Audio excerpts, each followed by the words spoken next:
Hello प्यारे विद्यार्थियों, स्वागत है आप सबका। तो आज विषय है इस वीडियो में अपना राजस्थान का जो बहुत ही महत्वपूर्ण टॉपिक अपना पर्यटन। शुरुआत करते हैं। छोटा सा ही वीडियो है ये, तो काफ़ी मतलब छोटा तो नहीं कह सकते, टॉपिक तो बहुत बड़ा है, यहाँ से प्रश्न बनते हैं, लेकिन इसको बहुत शॉर्ट किया है, समराइज किया है। तो आप कोशिश करना सारी चीज़ें जो भी इस वीडियो में हैं वो बहुत महत्वपूर्ण हैं। आज मैंने मतलब कि कोशिश करके जितना जो ज़्यादा मैटर था उसको शॉर्ट करने का प्रयास किया है, तो उस हिसाब से आप थोड़ा सा ध्यान देते हुए इसको समझेंगे देखेंगे तो ज़्यादा बढ़िया रहेगा। तो एक तो राजस्थान पर्यटन के बारे में आपको सबसे पहला जहाँ से प्रश्न बनता है याद रखना है, Rajasthan the incredible state of India, और यहाँ लिखा हुआ है पधारो हमारे देश। राजस्थान टूरिज्म का जो लोगो है वो आपको थोड़ा सा ध्यान रखना है। फोटो तो मुश्किल है पूछा जाना, लेकिन ये the incredible state of India ये आपको पता होना चाहिए कि ये अपना लोगो है, स्लोगन है।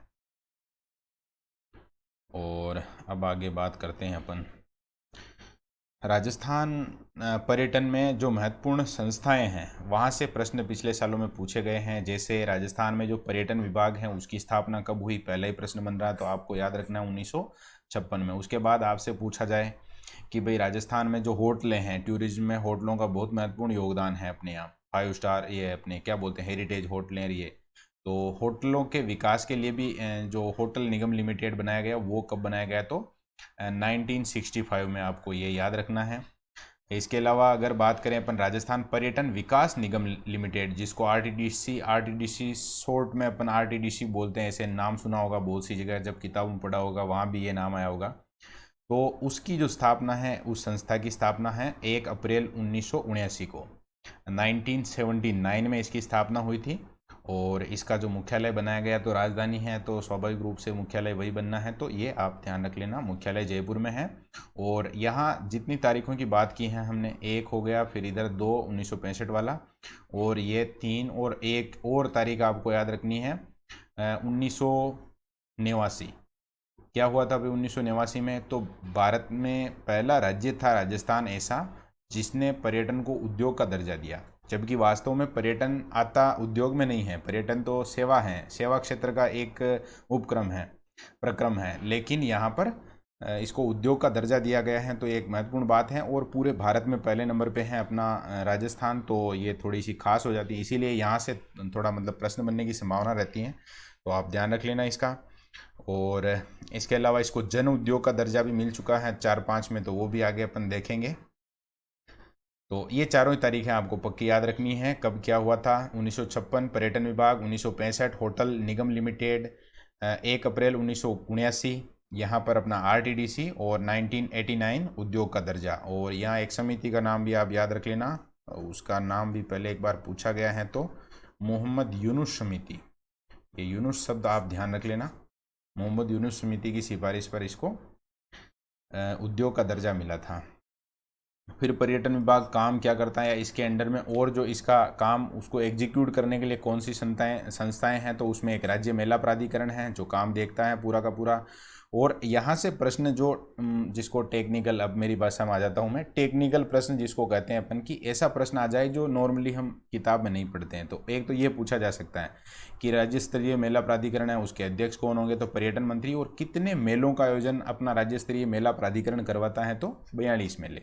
मेले तो ज़्यादा लगते हैं, लेकिन 42 मेलों को उन्होंने चयनित कर रखा है इस प्राधिकरण के अंतर्गत, तो ये आपको ध्यान रखना है। और ये अपना रिट मेन है, इसमें आप थोड़ा ध्यान रख लेना। ऐसे सीधा अगर पूछ ले कि रिट मेन का संबंध किससे है, तो रीट मेन आजकल जो तैयारी कर रहे हैं रीट की एग्जाम की, उनसे संबंधित नहीं है ये थोड़ा सा आप ध्यान रखना। रीट मेन की फुल फॉर्म है Rajasthan institute of tourism and travel management, तो ये थोड़ा ध्यान रख लेना। तो उनके टूरिस्ट के ट्रेवल मतलब कि उनकी यात्रा के बारे में जो भी है उसका मैनेजमेंट देखता है, जो भी विभाग पर्यटन विभाग का सहयोग करता है, सब डिपार्टमेंट कह सकते हैं इसको आप। तो इसका कार्यालय कहाँ है, तो उदयपुर में है। 1996 में इसकी स्थापना की गई थी, किसकी, रिटमैन की, ये थोड़ा आप ध्यान रख लेंगे। और अब आगे क्या बात कर रहे हैं अपन, 2019 का डाटा है ये अपने पास। 2020 और 21 में तो पूरा कोरोना ने कबाड़ा कर दिया, तो उससे पहले में जो एक मतलब जो सही सही डाटा है वो तो 2019 का मिलेगा अपने को। तो कुल पर्यटकों की संख्या याद नहीं रखनी है, मुश्किल है, ऐसा प्रश्न नहीं पूछा जाएगा, थोड़ा ध्यान रह जाए तो अच्छी बात है। 5.38 करोड़, यानी कि 5 करोड़ 38 लाख। और उसमें से जो अपने भारत के लोग आए थे वो थे 5.22 करोड़, और 16 लाख विदेशी लोग आए थे अपने यहाँ घूमने के लिए, पर्यटक। और उसमें जो प्रश्न पूछा जा सकता है जिसकी सर्वाधिक संभावना है वो प्रश्न है ये वाला, कि सर्वाधिक किस देश से राजस्थान में घूमने के लिए लोग आते हैं, तो वो फ्रांस है, पक्का याद रखना है। फिर जो आरोही अवरोही क्रम बार बार मैं अब कहने लग गया कि इस तरह के प्रश्न आते हैं, तो वो आप दूसरा तीसरा ध्यान रख लो तो और बहुत बढ़िया। दूसरे नंबर पे इंग्लैंड से और तीसरे नंबर पे अमेरिका से। और फिर ये आय वगैरह 2020, हाँ चलो 19 का डाटा हमने देख लिया। 2020 में मार्च तक तो लगभग नॉर्मल थी स्थितियाँ अपने यहाँ। तो उस दौरान 1.55 करोड़ लोग आए थे कुल घूमने के लिए राजस्थान में, जिसमें से 1.51 करोड़ स्वदेशी थे और 4.46 लाख यानी 4,46,000 लोग विदेशी थे। यहाँ से थोड़ा पूछना मुश्किल है, लेकिन ये अपना एग्जैक्ट जो मामला है राजस्थान का पूरा टूरिज्म का ये वाला हो गया है। और ये आपको ध्यान रखना है, सबसे ज़्यादा फ्रांस से 14%, फिर इंग्लैंड से 10% और अमेरिका से 8%, यूएसए से टोटल 16 लाख। तो ये नाम ध्यान रख लेना, परसेंट भी नहीं पूछेंगे, बस आप क्रमशः 1 2 3 नंबर आप ध्यान रखेंगे इसका। और फिर ये राजस्थान का जो टूरिज्म डिपार्टमेंट है, अब आजकल तो हर किसी की ऐप है, तो उस ऐप में एक मॉडल है, मॉडल ही होगी तभी उसको मतलब उनको बनाया है, करिश्मा हाड़ा, ये नाम आप ध्यान रखेंगे। ये इस ऐप की ब्रांड एम्बेसडर हैं। तो इस तरह बाई चांस में कोई प्रश्न पूछ लिया जाए कि राजस्थान टूरिज्म ऐप है, उसके ब्रांड एम्बेसडर कौन है या उसकी ब्रांड एम्बेसडर कौन है प्रचार करने के लिए, तो उसकी जो ब्रांड एम्बेसडर हैं वो करिश्मा हाड़ा हैं। नाम आपको अभी यहाँ अंग्रेजी में लिखा हुआ है तो थोड़ा ध्यान रख लेना आप, नाम है करिश्मा। और करिश्मा धीरे धीरे हो भी रहा है, अपना जो टूरिज्म डिपार्टमेंट है वो बढ़ रहा है, करिश्मा हाड़ा। ओके, तो एक ये आपको ध्यान रखना है। फिर अपन बात करते हैं और क्या क्या संस्थाएं हैं, किस तरह की स्थितियां हैं अपने यहाँ, तो उनके बारे में।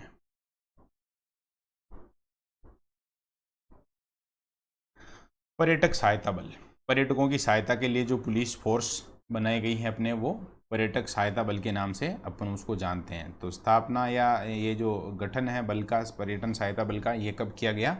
2001 में। और मामला क्या है? पुलिसकर्मी तैनात कर दिए गए 11 जिलों में। कितने जिलों में? ये पक्का याद रखना है, 11 जिलों में, केवल 33 जिलों में नहीं। और ये पर्यटक सहायता बल है, उसमें काम कौन करते हैं? तो भूतपूर्व सैनिक।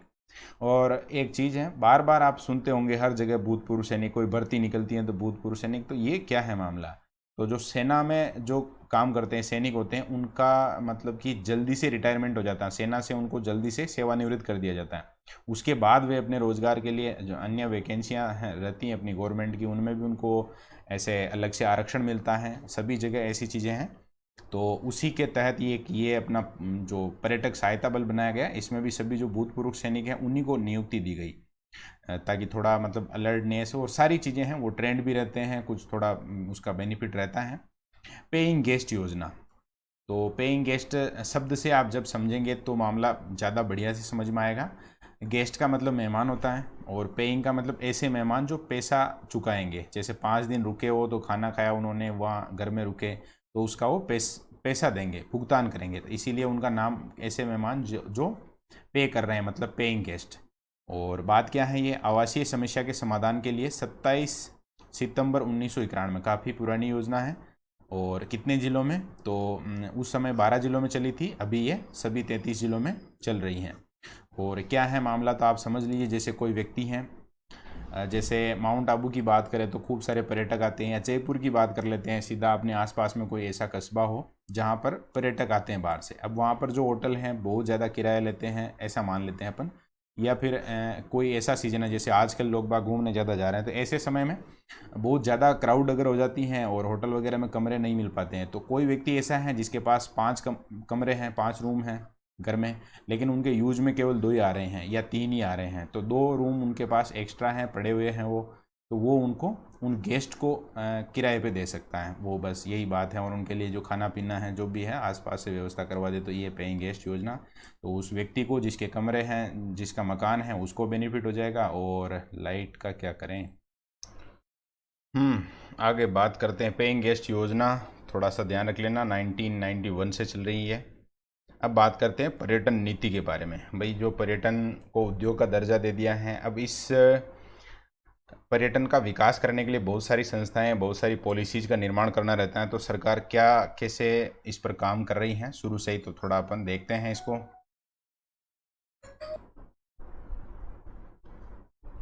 सबसे पहले पर्यटन में पर्यटन जो विभाग है अपना, उसने काम किया, एक मिशन लाया ये 2001 में, और नाम क्या है थोड़ा याद रख लेना, राजीव गांधी पर्यटन मिशन। 2001 याद होना चाहिए, प्रश्न पूछा जा सकता है। और मैंने एक बार कक्षा में ये बात कही भी थी कि किन चीज़ों का ध्यान रखना है, और उसके पीछे का कारण भी बताया था कि वो चीज़ें क्यों पूछी जा सकती हैं। तो ये आप समझ गए होंगे कि क्या है मामला। 2001 को आपको पक्का याद रखना है। फिर पर्यटन नीति भी इसी वर्ष आई थी, जो कि राजस्थान की पहली पर्यटन नीति थी। और नीति का मतलब यही समझ लीजिए, एक पहले से खाका तैयार कर लिया जाता है जिसमें टारगेट, उनको किस तरह से एग्जीक्यूट करेंगे, क्या क्या काम करने हैं, कितना पैसा उन पे खर्च करना है, कितना उनसे रिटर्न मिलेगा, इस तरह का एक ड्राफ्ट तैयार करते हैं वो नीति। तो पहली नीति आई थी 2001 में, वही मिशन के साथ ही साथ हैं, साल एक ही हैं तो याद भी रह जाएगा। फिर 2006 में लाए होटल नीति, क्योंकि फिर जो पर्यटन है उसमें बहुत सारे और सेगमेंट हैं, जैसे होटल वाला काम अलग हो गया, चाहे पुराने जो हेरिटेज अपने किले दुर्ग वगैरह हैं, या जलाशय वगैरह हैं, झीलें वगैरह हैं, ये सारी चीज़ें, तो उस हिसाब से होटल नीति अलग से बनाई गई 2006 में। फिर पर्यटन इकाई नीति बनी 2007 में। इको टूरिज्म नीति भी सबसे नंबर बनी है शायद इसमें, अपन ये मैं कंफर्म नहीं कह रहा हूँ भी, लेकिन इको टूरिज्म में भी राजस्थान एक नंबर है, और इसके लिए भी पॉलिसी राजस्थान ने 2010 में तैयार कर ली थी। इको टूरिज्म का मतलब आप ऐसे समझेंगे, इको का मतलब पर्यावरण, तो ऐसी जगह जो मतलब जहाँ नेचर देख सकते हैं लोग बाग, जैसे माउंट आबू हो गया, या जैसे उदयपुर में अगर लोग बाग आते हैं तो वहाँ झीलें वगैरह, ऐसा मामला। फिर 2015 में पर्यटन इकाई नीति फिर से, और यहाँ पर कुछ आंकड़े लिखे हुए हैं, देखिए 2001 में 8.4 मिलियन है, फिर 2019 में ये 52.2 मिलियन अभी हम देख कर आए हैं उधर, वहाँ हमारे पास आंकड़ा था अभी शुरू में जब हमने चर्चा की थी। तो पर्यटकों में इतना अंतर आया है। तो ये साथ का साथ क्यों है, मतलब आंकड़ा, बाकी पॉलिसी वगैरह पढ़ रहे हैं अपन ऊपर, और फिर जस्ट ये चीज़ क्यों आई है, तो ये समझिए आप। सरकार ने 2001 के बाद से जो प्रयास शुरू किए थे, मिशन नीति पहली सारी चीज़ें आई, उस समय का आंकड़ा आप देखिए, और उसके बाद अब वो आंकड़ा कहाँ तक पहुँच गया है ये देखिए। तो जब पॉलिसी वगैरह बनाते हैं, टारगेट बनाते हैं अपन, उसके अनुसार काम करते हैं, तो उसका बेनिफिट भी मिलता है अपने को। और इन नीति के साथ ही ये थोड़ा अपन देख लेते हैं, अभी 2020 में नई नीति आ गई है पर्यटन से संबंधित। तो इसमें कोई चीज़ याद नहीं रखनी है। अब लेटेस्ट कौन सी नीति है, बस इतना का आपको ध्यान होना चाहिए कि राजस्थान पर्यटन के विकास के लिए जो अभी काम कर रही है वो कौन सी पॉलिसी है, किसके आधार पर काम हो रहा है, तो वो 2020 की पर्यटन नीति है। और बातें तो क्या हैं भाई, एक राजस्थान है, इसको ब्रांड बनाना है, सारी बातें जब पॉलिसी है तो सारी पॉजिटिव पॉजिटिव बातें यहाँ मिल जाएगी। उत्पादों को मजबूत बनाना है, विविधता देनी है, और ऐसे कुछ मतलब क्षेत्र हो सकते हैं जिनका हमें अभी तक पता नहीं है, लेकिन वो पर्यटन क्षेत्र के रूप में डेवलप हो सकते हैं। जैसे अपना जो कालाबड़ है, तो अपने मतलब पूरे भीलवाड़ा में क्या, मुझे ऐसे लगता है कि पूरे राजस्थान में सबसे बड़ा है वो, सबसे बड़ा और सबसे पुराना वृक्ष। तो ऐसे क्षेत्र हैं, उन पर भी गवर्नमेंट मतलब प्रयास करे तो उनको एक पर्यटक क्षेत्र के रूप में डेवलप कर सकती हैं। इसके अलावा ये कनेक्टिविटी, जैसे पर्यटक कोई आ रहा है तो उसको मतलब बढ़िया से एकदम कंप्लीट ट्रांसपोर्टेशन की सुविधा मिलनी चाहिए, जहाँ से जैसे वो चाहे वैसे। तो ये सारी चीज़ें हैं इस पॉलिसी के अंदर। बुनियादी ढांचा है, आवास के लिए होटल वगैरह हैं, या जो भी अपनी पेइंग गेस्ट योजना है, उन सबको थोड़ा सा संवर्धित और विस्तृत किया जाना चाहिए। पर्यटक उत्पादों, जैसे पर्यटक बाहर से आते हैं तो कुछ यहाँ से ऐसी चीज़ें खरीद के ले जाते हैं, तो उनका भी थोड़ा संवर्धन और विपणन मतलब बेचना, ये चीज़ें बढ़िया होनी चाहिए। और लोगों में स्किल का डेवलपमेंट किया जाना चाहिए ताकि स्वरोजगार पैदा हो सके, नहीं तो लोग नौकरी के लिए रोते रहेंगे तो उससे काम नहीं चलने वाला।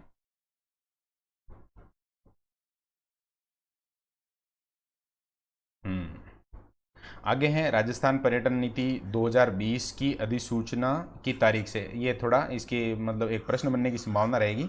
ऐसा भी प्रश्न आ सकता है कि राजस्थान पर्यटन नीति 2020 कितने साल के लिए लागू की गई, तो मैक्सिमम ये 5 साल। और इससे पहले बाई चांस में गवर्नमेंट को कुछ लगे ऐसा कि कोई नया इसमें मतलब बदलाव करना चाहिए कोई, तो वो कर सकती है, नहीं तो ये 5 साल के लिए लागू की गई हैं, ये थोड़ा सा आप ध्यान रख लेंगे। और फिर ऐसे ही इसी में एक फिल्म सिटी का मामला है जो आगे और देखेंगे अपन इसके बारे में। यहाँ जो ये पूरी रामायण लिखी हुई है आपको नोट्स में नहीं लिखनी है, यहाँ से केवल आपको ये थोड़ा सा ध्यान रखना है। एक तो एक संस्थान का नाम आ रहा है रिप्स, ऐसे आप ही रिप्स ही लिख लेना। और इसमें ये 2019 का जो यहाँ पर कोई जैसे अपने भारत में अगर अपन बात करें बॉलीवुड की कोई मूवी बनती है तो उसके लिए जो सेट वगैरह रहते हैं जैसे मुंबई है वहाँ पर ऐसे हैं। तो राजस्थान सरकार भी चाहती है कि जैसे कोई रेगिस्तान को दिखाना है या कोई ऐसी जगह है पुराने दुर्ग वगैरह दिखाने हैं तो जो फिल्म मेकर हैं वो राजस्थान आए और राजस्थान के दुर्गों का या राजस्थान के जो अपना पश्चिमी राजस्थान है रेत वगैरह हैं तो वहाँ पर वो फिल्मों की शूटिंग करे। तो इससे क्या होगा, जब बाहर से आएंगे फिल्म बनाने वाले, फिल्म में अगर राजस्थान के सीन आएंगे और मूवी अगर बढ़िया रही, लोगों ने देखा उसको और उनको फिर पता चलेगा कि भाई राजस्थान में ऐसी ऐसी बढ़िया जगह हैं तो वो घूमने आएंगे और ऑटोमेटिक जो पर्यटन है उसका प्रमोशन होगा, एक तरह से विज्ञापन होगा। तो इस कारण सरकार अब इसमें जो चीज़ याद रखनी है वो ये है 15% सरकार, कोई अगर व्यक्ति ऐसा है जो राजस्थान में मूवी शूट करने के लिए आ रहा है तो उसको सब्सिडी देंगे। सब्सिडी का मतलब ऐसे समझ लीजिए जैसे अगर कोई व्यक्ति 1 लाख रुपए खर्च कर रहा है मूवी बनाने में तो उसकी उत्पादन लागत 1 लाख रुपए होगी तो वो 15,000 रुपये है ना, 15% मतलब 15,000 रुपये उसको अग्रिम सब्सिडी सरकार के द्वारा उसको दी जाएगी।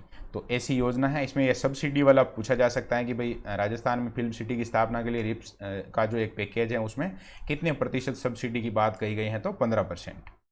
बाकी वही चीज़ें हैं, कोई ऐसी खास बात नहीं है इसमें। और कुछ चीज़ें जो वैसे पर्यटन वाला टॉपिक है, जब आप किसी गाइड में किसी राजस्थान जीके की बुक में वहाँ देखेंगे तो बहुत सारा मटेरियल भरा पड़ा है उसमें, लेकिन प्रश्न सारे वही हैं। जैसे महाराणा प्रताप के बारे में कोई स्मारक बना है तो हम इतिहास में पढ़ चुके हैं भाई उदयपुर में बनेगा वो।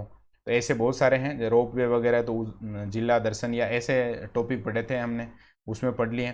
कुछ चीज़ें ऐसी हैं जो वहाँ छूट जाती हैं तो उनके बारे में चर्चा कर लेते हैं, नहीं तो वही चीज़ें सेम रहेगी। इसमें जो ज़्यादा मैटर रहता है वो उनसे कनेक्टेड है, और उनसे कनेक्टेड है मतलब वहाँ से जो चीज़ें याद कर रहे हैं वो इस टॉपिक में भी अपने काम आ जाएगी। सिलिकन वैक्स म्यूजियम ये नाहरगढ़ दुर्ग जयपुर का है। फिर अंतर्राष्ट्रीय कन्वेंशन सेंटर की बात करें तो ये थोड़ा ध्यान रख लेना पहला इसमें अपने इसमें ये नोट कर लेना, जब आप नोट्स बना रहे हैं उसमें अगर पीडीएफ से भी बनाए हैं और बाद में आप ये देख रहे हैं तो ध्यान रख लेना पहला उदयपुर में है ना। मोम के पुतले बनाकर लगाए जाते हैं वो उसको वैक्स म्यूजियम कहते हैं, तो ये थोड़ा ध्यान रख लेना आप। राजस्थान का पहला अगर बात करें तो उदयपुर में है, नवीन अभी जो बना है वो नाहरगढ़ दुर्ग जयपुर में है। अंतर्राष्ट्रीय कन्वेंशन सेंटर मानसरोवर जयपुर, ये हमने मेट्रो में पढ़ा था, उसमें मानसरोवर जो नाम आ रहा था वो यही है। और पहली जियो हेरिटेज साइट के रूप में रामगढ़ क्रेटर, ये बारांग लिख दिया है, बारांग नहीं है, 12 जिले की बात कर रहे हैं अपन, 12 इसमें सही है। ओके। दीनदयाल उपाध्याय स्मारक, ये भी महत्वपूर्ण प्रश्न है, इसको आप सही से याद करना। एक गांव है जिसका नाम है धानक्या और कहाँ पड़ता है, जयपुर में, तो वहाँ पर दीनदयाल उपाध्याय स्मारक बनाया गया। यूनेस्को की वर्ल्ड हेरिटेज साइट में शामिल दुर्ग, ऐसा एक कोई प्रश्न पूछ ले बाई चांस में कि निम्न में से कौन सा दुर्ग शामिल नहीं है, तो वहाँ ये संभावना बनती है। तो दुर्गों के नाम थोड़े आप ध्यान रख लेना, आमेर, गागरोन, चित्तौड़गढ़, रणथंबोर, कुंभलगढ़ और जैसलमेर, ये यूनेस्को की जो वर्ल्ड हेरिटेज साइट है उसमें शामिल है। प्रसाद और हृदय योजना में शामिल राजस्थान का एकमात्र शहर, जो सेंट्रल गवर्नमेंट की योजनाएं चल रही हैं, जो भी ऐतिहासिक या अपने मतलब कि पुराने समय के शहर हैं उनको एकदम से बढ़िया डेवलप करने, वहाँ के जितने भी जो पर्यटक स्थल हैं उनको बढ़िया से डेवलप करने के हिसाब से ऐसी योजनाएं चलाई जाती हैं। तो उसमें अजमेर को शामिल किया गया है, दोनों ही प्रसाद और हृदय योजना दोनों में इसको शामिल किया गया है। राजस्थान का एकमात्र ही है, यह ध्यान रखना, तो ये आप पक्का याद रखेंगे। फिर कालबेलिया स्कूल ऑफ डांस, ये कहाँ स्थापित की गई, तो हाथीगांव जयपुर में। और कालबेलिया डांस के बारे में आप जानते हैं कि इसको यूनेस्को की विरासत सूची में शामिल किया गया है इस नृत्य को। और गुलाबों को तो आप सब जानते ही हैं, वो हमने कल्चर में पढ़ी थी, चीज़ें वही हैं लेकिन थोड़ा यहाँ मतलब जब पर्यटन पढ़ते हैं तो उसमें भी इनको थोड़ा याद कर लें तो ठीक रहेगा। आगे बात कर रहे हैं अपन राष्ट्रीय झील संरक्षण परियोजना, इसमें भी वही है वो जो इको टूरिज्म पॉलिसी की बात कर रहे थे अपन, तो इसका बहुत ज़्यादा महत्व है। तो ऐसा पूछा जा सकता है कि कौन सी झील शामिल नहीं है, तो या फिर जगह पूछ ली जाए तो आप ध्यान रख लेंगे आना सागर कहाँ है, अजमेर में है, नक्की माउंट आबू में है, फिर फतेह सागर उदयपुर वाली, पिछोला भी वहीं, मानस सागर, या थोड़ा सा नाम ध्यान रखना मान सागर जी, इसका नाम झीलें वगैरह पढ़ते हैं उसमें कम आता है, तो ये चुका सकती हैं आपको एग्जाम में। बाकी तो आप थोड़ा अनुमान लगा लेंगे। पुष्कर को सब जानते हैं, ये पिछोला, फतेह सागर, नकियाना सागर, ये नाम खूब सुने हमने। तो बाई चांस में एक ऐसा प्रश्न आया जिसमें मानस सागर ऑप्शन है और एक कोई ऐसी फेमस है जैसे जयसमंद झील दे रखा है, तो उसमें आपको लगेगा कि जयसमंद, नहीं नहीं नहीं, मानस सागर नहीं होगी। ऐसा मतलब संभावित प्रश्न हो सकता है, थोड़ा सा आप ध्यान रख लेना। मानस सागर है इसमें। और राजस्थान उत्सव, ये राजस्थान दिवस मनाते हैं अपन 30 मार्च को, इसको राजस्थान उत्सव के रूप में सभी जिलों में मनाने का विचार भी ये जो अपना पर्यटन विभाग है उसका है, तो ये थोड़ा ध्यान रख लेना आप। आगे बात करें अपन प्रदेश के पर्यटन विकास की दृष्टि से महत्वपूर्ण इस नीति का मतलब क्या हो गया, अभी जो 2020 की नीति है उसके बारे में बात कर रहे हैं। ये वहाँ से थोड़े से नोट्स हैं, इसमें एक समिति छूट गई थी वहाँ, तो इसको थोड़ा आप ध्यान लेना। राज्य पर्यटन सहकार समिति, सलाहकार समिति, राज्य पर्यटन सलाहकार समिति, इसको पक्का याद करना। अब प्रश्न क्या आएगा, इसके अध्यक्ष कौन होते हैं, बस इतनी सी बात है, क्योंकि आगे एक हमने पढ़ा था उसमें आया था जो पर्यटन मंत्री होते हैं, लेकिन राज्य पर्यटन सलाहकार समिति का जो अध्यक्ष होगा वो मुख्यमंत्री होगा। इसको पक्का याद रखना है, सीधा प्रश्न आएगा ये, निम्न में से कौन राज्य पर्यटन सलाहकार समिति के अध्यक्ष हैं, फिर नाम आएंगे 4, उसमें अपने को अशोक गहलोत सही करना है अगर वो रहते हैं वहाँ तक, तो एग्जाम तक तो, या फिर मुख्यमंत्री, ये अपने पर्यटन मंत्री, गृह मंत्री, ऐसे ऑप्शन आते हैं, तो उसमें आपको मुख्यमंत्री सही करना है। बाकी सारी चीज़ें जो भी डिटेल हैं आगे आप पढ़ लेना, इसमें क्या है जो, और कुछ बातें करंट की जो पर्यटन से रिलेटेड हैं और इतनी रिलेटेड हैं कि उनको पढ़ना चाहिए, हमें उन पर बात करनी चाहिए। तो 2021-22 के बजट में एक तो पर्यटन विकास कोष की घोषणा की गई अपने सीएम महोदय द्वारा 500 करोड़, ये थोड़ा ध्यान रख लेना आप। और शेखावटी पर्यटन सर्किट, जो कि शेखावटी का मतलब आप जानते हैं ना, चूरू, सीकर, झुंझुनू, तो वहाँ पे जो सीकर है उसको स्वागत केंद्र के रूप में, मतलब जो सबसे पहले जब पर्यटक आएगा तो वो सीकर आए और उसका वहीं से स्वागत करके अपन वो पूरा शेखावटी घुमाएं, तो सीकर को उसका स्वागत केंद्र के रूप में विकसित करने का विचार उसमें बजट में रखा गया सरकार के द्वारा। गोडवाड़ पर्यटन सर्किट, इसको पक्का याद रखना है। गोडवाड़ क्षेत्र यानी कि पाली, जालौर, बाड़मेर और सिरोही, तो निम्न में से कौन सा जिला गोडवाड़ पर्यटन सर्किट में शामिल नहीं है, ऐसा प्रश्न बनेगा। फिर इन 4 में से एक और जिला होगा जिसका नाम आएगा, उसको सही करना है। तो इनको पहले याद करना पड़ेगा कि कौन कौन से हैं, पाली, जालौर, बाड़मेर और सिरोही, ये नया पर्यटन सर्किट बनेगा गोडवाड़। फिर इसी बजट की बातें हैं ये, एक अपना ढोला मारू टूरिस्ट कॉम्प्लेक्स, ये नाम याद रखना, ढोला मारू टूरिस्ट कॉम्प्लेक्स कहाँ बनाया जाएगा, तो जैसलमेर में। कहाँ पर, तो सम रोड, सम का नाम जैसलमेर के साथ काफ़ी कनेक्टेड, आप याद कर रहे हैं। ढोला मारू का नाम भी आपने खूब सुना, जैसलमेर के साथ ही है, तो वहाँ पे एक कॉम्प्लेक्स बनेगा। और इसी कॉम्प्लेक्स में एक इंस्टीट्यूट बनेगा, किसका, राजस्थान फोल्क आर्ट ट्रेनिंग का इंस्टीट्यूट बनेगा, यानी कि जो लोक कलाएँ हैं उनका उनके बारे में ट्रेनिंग देने का संस्थान बनेगा। एक कलाकार कल्याण कोष बनाया जाएगा, जिसमें कोष में राशि रहेगी 15 करोड़, पूछा नहीं जाएगा, बस थोड़ा आपकी जानकारी के लिए बात है ये। फिल्म पर्यटन प्रोत्साहन नीति, अभी बात कर रहे थे अपन 2019 में जो 15% सब्सिडी देने की बात कही है, तो उसमें यहाँ पर भी ऐसा प्रयास किया जाएगा, क्योंकि हम बात कर चुके हैं सम है, वहाँ पर पूरी तरह से रेत है, कोई वनस्पति नहीं है। यानी अगर धोरों की या रेगिस्तान की रेत की शूटिंग करनी है तो वहाँ पर बिल्कुल एक ऐसा मतलब सेट टाइप बना दिया जाएगा कि आराम से वहाँ शूटिंग की जा सके, कोई व्यक्ति वहाँ संयुक्त अरब अमीरात के ऐसे ढूंढता नहीं फिरे रेगिस्तान। और ये वही फिल्म प्रोत्साहन नीति में और 2021-22 में क्या ऐड किया गया, तो वो यही है 25 लाख रुपए का इंसेंटिव सपोर्ट, SGST में छूट, सिंगल विंडो क्लियरेंस सिस्टम, मतलब कि फटाफट से 10-15 दिन में सारा का सारा जो भी यहाँ से पहले परमिशन वगैरह लेनी रहती है वो मिल जाएगी। इस तरह का विचार रखा है सरकार ने इसमें। और इतना की है।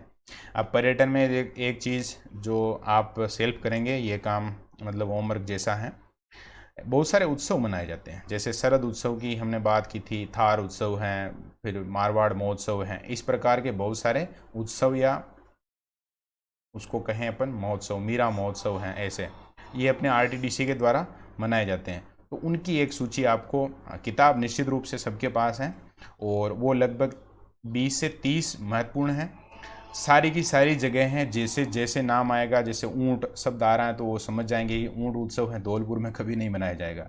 डांग उत्सव अगर मना रहे हैं तो वो भी ऐसे इस प्रकार से उनको कनेक्टेड करते हुए आप एक बार सूची बना लेना, याद वैसे बहुत ईजी वे में हो जाएंगे। ये टॉपिक अपना पर्यटन वाला है, यहाँ तक के नोट्स बनाए, इसी के साथ में वो उत्सव वाला बना लेना आप। बस बातें इतनी की हैं। मैं चाह रहा था कि भाई उनको भी शामिल करें, लेकिन थोड़ा बहुत तो आप मतलब खुद भी करें तो ज़्यादा बेटर रहेगा।